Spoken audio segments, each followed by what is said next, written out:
Hello students, good morning.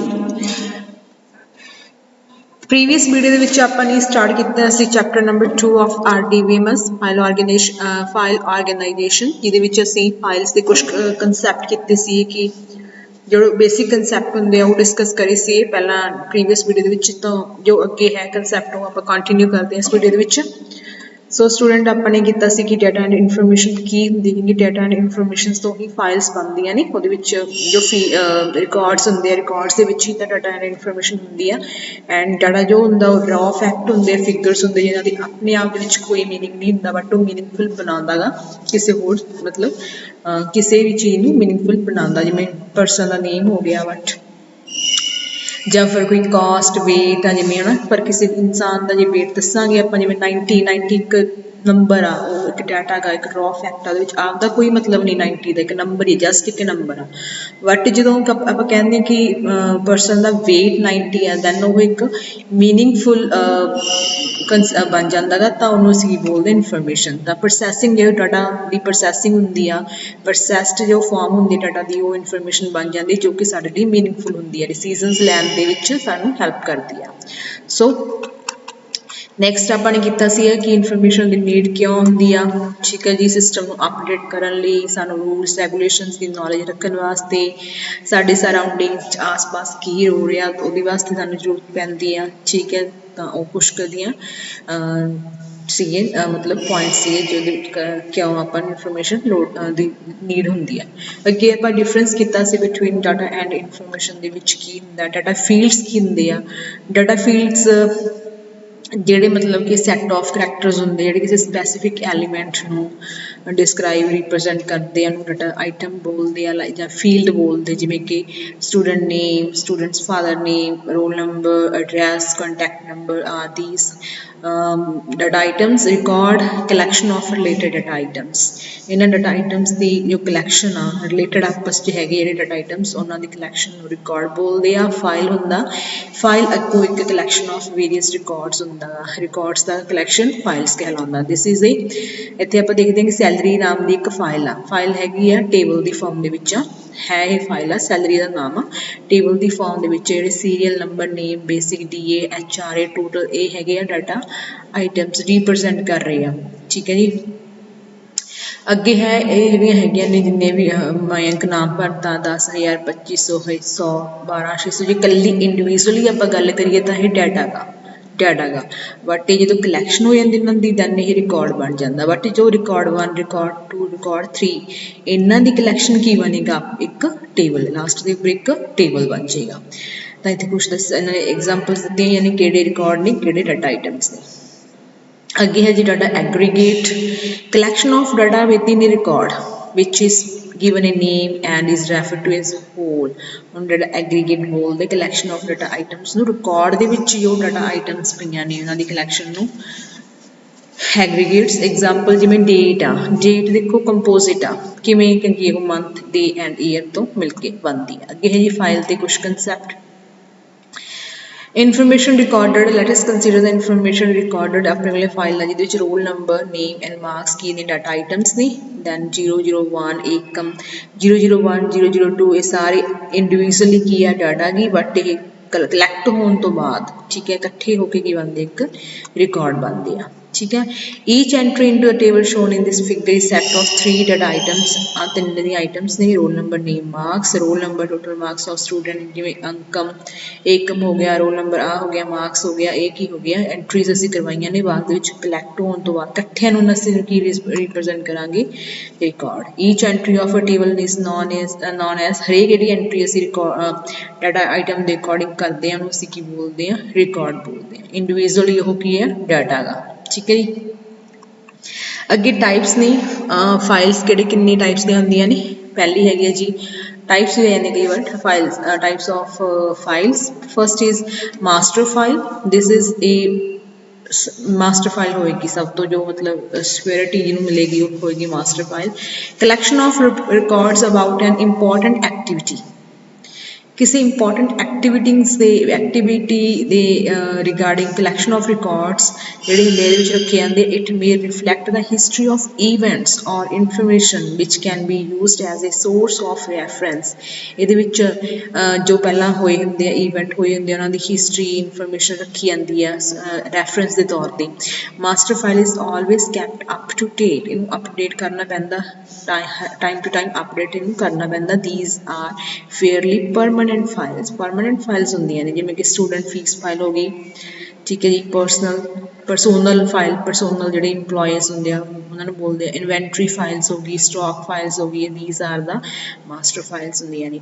Transaction files, next one is transaction file. Temporary files with two purpose collection of data about events as they occur operating master files। ਇਹ ਜਿਹੜੀਆਂ ਹੁੰਦੀਆਂ ਨੇ temporary files ਹੁੰਦੀਆਂ ਨੇ ਦੋ purpose ਹੁੰਦੇ ਆ। ਇੱਕ ਤਾਂ ਹੁੰਦਾ ਗਾ collect ਕਰਨਾ data, ਕਿਸ ਚੀਜ਼ ਦਾ ਡਾਟਾ ਕਲੈਕਟ ਕਰਨਾ, ਇਹ ਜਿਹੇ ਈਵੈਂਟਸ ਦਾ ਜੋ ਅਕਰ ਹੁੰਦੇ ਰਹਿੰਦੇ ਆ। ਅਪਡੇਟਿੰਗ ਦੇ ਜਿਹੜੇ ਉੱਪਰਲੇ ਮਾਸਟਰ ਫਾਈਲਸ ਆ ਉਹਨਾਂ ਨੂੰ ਅਪਡੇਟ ਕਰਨਾ ਟ੍ਰਾਂਜੈਕਸ਼ਨ ਫਾਈਲ ਦੀ ਹੈਲਪ ਨਾਲ ਹੀ ਉਹਨਾਂ ਨੂੰ ਅਪਡੇਟ ਕੀਤਾ ਜਾਂਦਾ ਗਾ। ਦੇਖੋ ਮਾਸਟਰ ਫਾਈਲ ਇੱਕ ਪਰਮਾਨੈਂਟ ਫਾਈਲ ਬਣ ਗਈ, ਟ੍ਰਾਂਜੈਕਸ਼ਨ ਫਾਈਲ ਇੱਕ ਟੈਂਪਰੇਰੀ ਫਾਈਲ ਆ। ਜੋ ਟ੍ਰਾਂਜੈਕਸ਼ਨ ਫਾਈਲ ਦੇ ਵਿੱਚ ਰਿਕਾਰਡ ਆਉਂਦੇ ਆ ਉਹੀ ਚੱਕ ਕੇ ਅਸੀਂ ਮਾਸਟਰ ਫਾਈਲ ਦੇ ਵਿੱਚ ਕੀ ਆ ਰੱਖ ਦਿੰਦੇ ਆ, ਤਾਂ ਉਹ ਅਪਡੇਟ ਹੋ ਗਈ ਆ, ਠੀਕ ਹੈ ਜੀ। ਤਾਂ ਉਸ ਅਕੋਰਡਿੰਗ ਉਹਨੂੰ ਅਪਡੇਟ ਕਰਨਾ। These files are temporary in nature as these are related after master is updated. ਇਹ ਮਤਲਬ ਟੈਂਪਰੇਰੀ ਹੁੰਦੀਆਂ ਨੇ, ਜਦੋਂ ਮਾਸਟਰ ਫਾਈਲ ਅਸੀਂ ਅਪਡੇਟ ਕਰਤੀ ਇਹਦੀ ਹੈਲਪ ਨਾਲ ਤਾਂ ਇਹਨਾਂ ਦੀ ਸਾਨੂੰ ਜ਼ਰੂਰਤ ਨਹੀਂ ਪੈਂਦੀ, ਅਸੀਂ ਇਹਨਾਂ ਨੂੰ ਡਿਲੀਟ ਕਰ ਦਿੰਦੇ ਹਾਂ ਬਾਅਦ ਦੇ ਵਿੱਚ।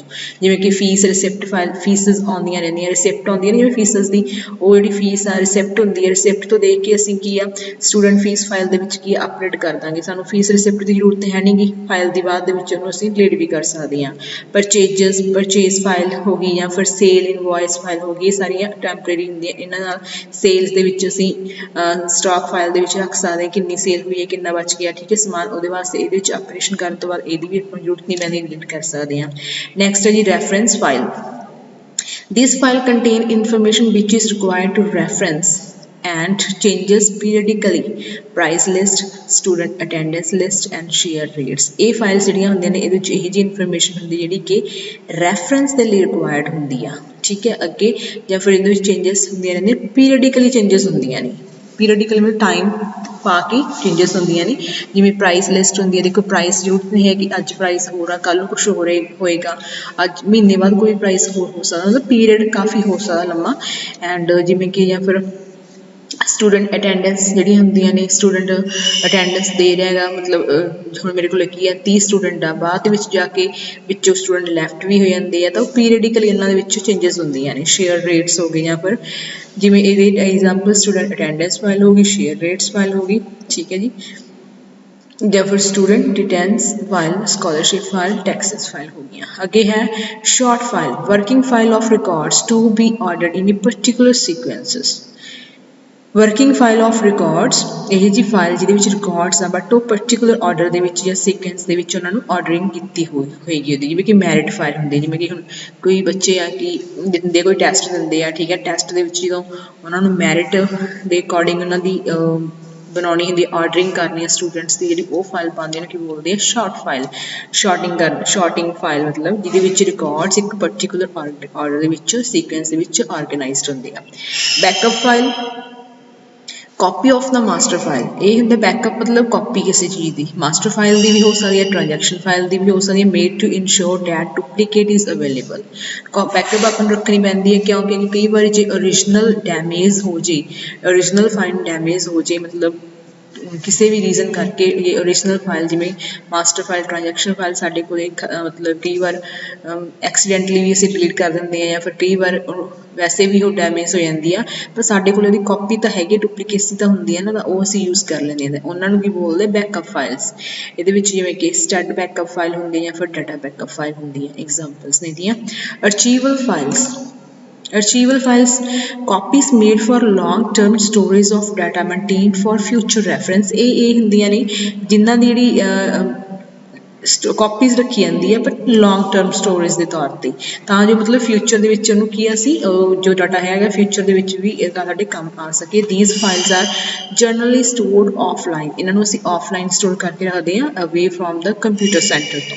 ਕੰਪਿਊਟਰ ਸੈਂਟਰ ਦੇ ਵਿੱਚ ਨਹੀਂ ਰੱਖਦੇ ਹੈਗੇ, offline as a security safety ਰੱਖਦੇ ਹਾਂ। ਸਿਕਿਉਰਿਟੀ ਜਿਵੇਂ ਕਿ ਸਿਕਿਉਰਿਟੀ ਫਾਈਲ ਹੋ ਗਈਆਂ ਜਾਂ ਫਿਰ ਹਿਸਟਰੀ ਫਾਈਲਸ ਹੋ ਗਈਆਂ, ਇਹ ਜਿਹੀਆਂ ਫਾਈਲਸ ਜਿਹੜੀਆਂ ਕਿ ਇਹਨਾਂ ਦੀ ਕਾਪੀ ਰੱਖੀ ਜਾਂਦੀ ਹੈ ਬਹੁਤ ਲੰਮੇ ਟਾਈਮ ਦੇ ਲਈ, ਲੌਂਗ ਟਰਮ ਸਟੋਰੇਜ ਵਾਸਤੇ, ਤਾਂ ਜੋ ਫਿਊਚਰ ਦੇ ਵਿੱਚ ਜਦੋਂ ਵੀ ਸਾਨੂੰ ਜ਼ਰੂਰਤ ਪੈਂਦੀ ਹੈ ਇਹ ਫਾਈਲਾਂ ਅਸੀਂ ਯੂਜ਼ ਕਰ ਸਕਦੇ ਹਾਂ। ਆਫਲਾਈਨ ਹੁੰਦੀਆਂ ਨੇ, ਠੀਕ ਹੈ ਜੀ। ਇਹ arrangement of record in A file can be different for different situation. ਜਿਹੜੇ ਅਰੇਂਜਮੈਂਟ ਹੁੰਦੇ ਰਿਕਾਰਡਸ ਦੇ ਡਿਫਰੈਂਟ ਹੋ ਸਕਦੇ, ਡਿਫਰੈਂਟ ਸਿਚੁਏਸ਼ਨ ਦੇ ਬੇਸਡ ਦੇ ਉੱਪਰ। ਫਾਈਲ ਇਨ ਐਲਫਾਬੈਟਿਕਲੀ ਆਰਡਰ, ਦੇਖੋ ਜੀ ਜਿਵੇਂ ਹੁਣ ਅਰੇਂਜਮੈਂਟ ਕੀਤਾ ਫਾਈਲ ਦੇ ਵਿੱਚ, ਇਹ ਐਲਫਾਬੈਟਿਕਲੀ ਆਰਡਰ ਦੇ ਵਿੱਚ ਆ। 001 ਰੋਲ ਨੰਬਰ ਆ, ਰੋਲ ਨੰਬਰ ਦੇ ਵਿੱਚ ਨਹੀਂ, ਐਲਫਾਬੈਟਿਕਲੀ ਇਹਨਾਂ ਨੂੰ ਆਰਗੇਨਾਈਜ਼ ਕੀਤਾ। ਪਹਿਲਾਂ A ਆ ਰਿਹਾ, H ਆ ਰਿਹਾ, ਦੇਖੋ ਐਲਫਾਬੈਟਿਕਲੀ ਇਹੀ ਬਣਦੇ ਆ ਨਾ। ਨੈਕਸਟ ਜੀ ਕਿਹੜੇ ਮਤਲਬ ਕਿ ਅਰੇਂਜ ਕਰਨ ਦੇ ਟਾਈਪਸ ਹੈਗੇ ਆ ਰਿਕਾਰਡਸ ਜਿਹੜੇ ਫਾਈਲ ਦੇ ਵਿੱਚ ਹੁੰਦੇ ਆ, ਉਹ ਕਿਹੜੇ ਤਰੀਕਿਆਂ ਨਾਲ ਉਹਨਾਂ ਨੂੰ ਅਸੀਂ ਅਰੇਂਜ ਕਰ ਸਕਦੇ ਹਾਂ ਫਾਈਲ ਦੇ ਅੰਦਰ। ਇੱਕ ਤਾਂ ਹੈ ਅਸੈਂਡਿੰਗ ਐਂਡ ਡਿਸੈਂਡਿੰਗ ਆਰਡਰ। ਜਿਹੜੇ ਰਿਕਾਰਡ ਹੁੰਦੇ ਆ ਅਸੈਂਡਿੰਗ ਆਰਡਰ 'ਚ ਹੋ ਸਕਦੇ ਜਾਂ ਫਿਰ ਡਿਸੈਂਡਿੰਗ। ਅਸੈਂਡਿੰਗ ਆਰਡਰ ਵੱਧਦੇ ਕਰਮ, ਡਿਸੈਂਡਿੰਗ ਆਰਡਰ ਘੱਟਦੇ ਕਰਮ, ਠੀਕ ਹੈ ਜੀ। ਜਿਵੇਂ ਰੋਲ ਨੰਬਰ ਇੱਕ ਇਸ ਆਰਡਰ ਦੇ ਵਿੱਚ ਆ, ਇਹਨਾਂ ਦਾ ਕੋਈ ਆਰਡਰ ਨਹੀਂ ਹੈ। ਦੇਖੋ ਪਹਿਲਾਂ 1 ਆ ਰਿਹਾ, 3 ਆ ਰਿਹਾ, 2 ਆ ਰਿਹਾ, 4। ਜੇ ਤਾਂ ਇਹ 1 2 3 4 ਆਏ ਹੁੰਦੇ ਫਿਰ ਅਸੈਂਡਿੰਗ ਆਰਡਰ 'ਚ ਹੁੰਦੇ। ਜੇ ਇਹ 4 ਪਹਿਲਾਂ ਆਉਂਦਾ, 4 3 2 1 ਹੁੰਦਾ, ਫਿਰ ਇਹ ਡਿਸੈਂਡਿੰਗ। ਤਾਂ ਕੋਈ ਪਰਟੀਕੂਲਰ ਆਰਡਰ ਅਸੀਂ ਫੋਲੋ ਕਰਾਂਗੇ। ਅੱਗੇ ਹੈ ਐਲਫਾਬੈਟਿਕਲੀ ਆਰਡਰ, ਐਲਫਾਬੈਟ ਦੇ ਅਕੋਰਡਿੰਗ, ਕਰੈਕਟਰ ਦੇ ਅਕੋਰਡਿੰਗ ਮਤਲਬ ਕਿ ਅਸੀਂ ਅਰੇਂਜਮੈਂਟ ਕਰਦੇ ਹਾਂ। ਜਾਂ ਤਾਂ ਜੀ ਉਹ ਐਲਫਾਬੈਟਿਕਲੀ ਅਸੈਂਡਿੰਗ ਹੋ ਸਕਦੇ ਜਾਂ ਫਿਰ ਐਲਫਾਬੈਟਿਕਲੀ ਡਿਸੈਂਡਿੰਗ ਆਰਡਰ ਹੋ ਸਕਦੇ ਆ। ਐਲਫਾਬੈਟਿਕ ਅਸੈਂਡਿੰਗ ਹੁੰਦੇ ਜਿਵੇਂ A B C ਦੇ ਅਕੋਰਡਿੰਗ ਹੋ ਸਕਦੇ ਆ। ਐਲਫਾਬੈਟਿਕ ਡਿਸੈਂਡਿੰਗ ਮਤਲਬ ਪਿੱਛੋਂ ਸਟਾਰਟ ਕਰਦੇ ਆ, Z ਤੋਂ ਸਟਾਰਟ ਕਰਦੇ, Z to A ਹੋ ਸਕਦੇ ਆ। Chronological order, in this type of order the records are stored in the order of their occurrence। ਇਹਨਾਂ ਦੀ occurrence ਜਦੋਂ ਮਤਲਬ ਅਸੀਂ ਰਿਕਾਰਡ ਜਦੋਂ ਵੀ ਕ੍ਰੀਏਟ ਕਰਦੇ ਹਾਂ ਉਸ ਟਾਈਮ ਦੇ ਅਕੋਰਡਿੰਗ, ਜਿਵੇਂ ਹੁਣ ਮਤਲਬ ਅੱਜ ਡੇਟ ਹੈਗੀ ਆ 29 ਆ, 29 ਦੀ ਡੇਟ ਦੇ ਵਿੱਚ ਜਿੰਨੇ ਟਾਈਮ ਦੇ ਉੱਪਰ ਕ੍ਰੀਏਟ ਹੋਇਆ, ਜਿਵੇਂ 10:15 ਤੇ ਫਾਈਲ ਕ੍ਰੀਏਟ ਹੋਈ ਹੈ ਤਾਂ ਪਹਿਲੇ ਨੰਬਰ ਤੇ ਉਹ ਰੱਖੀ ਜਾਊਗੀ। ਫਿਰ ਇਹ ਤੋਂ ਬਾਅਦ 11 ਵਜੇ ਜੇ ਕੋਈ ਹੁੰਦੀ ਹੈ ਤਾਂ 11 ਵਾਲੀ, ਤਾਂ ਮਤਲਬ ਕਿ ਉਹਨਾਂ ਦੀ ਅਕਰੈਂਸ ਦੇ ਅਕੋਰਡਿੰਗ ਉਹਨਾਂ ਨੂੰ ਮੈਨੇਜ ਅਰੇਂਜ ਕੀਤਾ ਜਾਂਦਾ। ਜਿਵੇਂ ਕਿ arrange according to dates or event time, ਜਿਸ ਟਾਈਮ ਦੇ ਉੱਪਰ ਅਕਰ ਹੁੰਦੀ ਆ।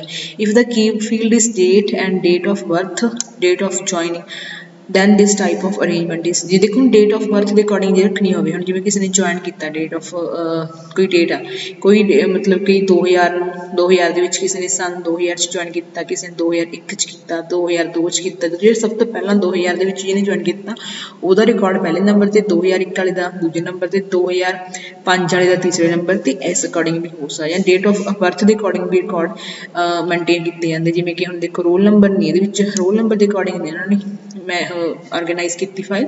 ਡੇਟ ਆਫ ਬਰਥ ਨਾ ਹੀ ਉਹ ਐਲਫਾਬੈਟਿਕਲੀ ਦੇ ਆਰਡਰ ਦੇ ਵਿੱਚ ਆ, ਉਹ ਹੈਗਾ ਡੇਟ ਆਫ ਬਰਥ ਦੇ ਉੱਪਰ ਬੇਸਡ। ਜਿਵੇਂ ਕਿ ਪਹਿਲੇ 9 ਫਰਵਰੀ 79 ਵਾਲਾ ਜੋ ਇਨਸਾਨ ਆ ਸਭ ਤੋਂ ਵੱਡਾ ਇਹੀ ਹੋਊਗਾ, ਫਿਰ 11 ਫਰਵਰੀ ਵਾਲਾ, ਫਿਰ 15 ਮਾਰਚ। ਦੇਖੋ ਡੇਟ ਆਫ ਬਰਥ ਸਾਰਿਆਂ ਦੀ 79 ਦੇ ਵਿੱਚ ਹੀ ਆ, ਬਟ ਉਹਨਾਂ ਦੀ ਜੋ ਮਤਲਬ ਫਰਵਰੀ ਦੇ ਵਿੱਚ 9 ਤਰੀਕ ਆ ਵੱਡਾ ਹੋ ਗਿਆ ਨਾ, ਤਾਂ ਇਸ ਜਿਹੜਾ ਇਸੇ ਵਾਲਾ ਉਹ ਹਿਤੇਨ ਤੋਂ ਏਕਮ ਕੀ ਹੈ, ਹਿਤੁਲ ਤੋਂ ਵੱਡਾ ਗਾ, ਉਸ ਅਕੋਰਡਿੰਗ ਇਹਨਾਂ ਨੇ ਇਹਦੀ ਫਾਈਲ ਦੀ ਅਰੇਂਜਿੰਗ ਕੀਤੀ ਹੋਈ ਆ।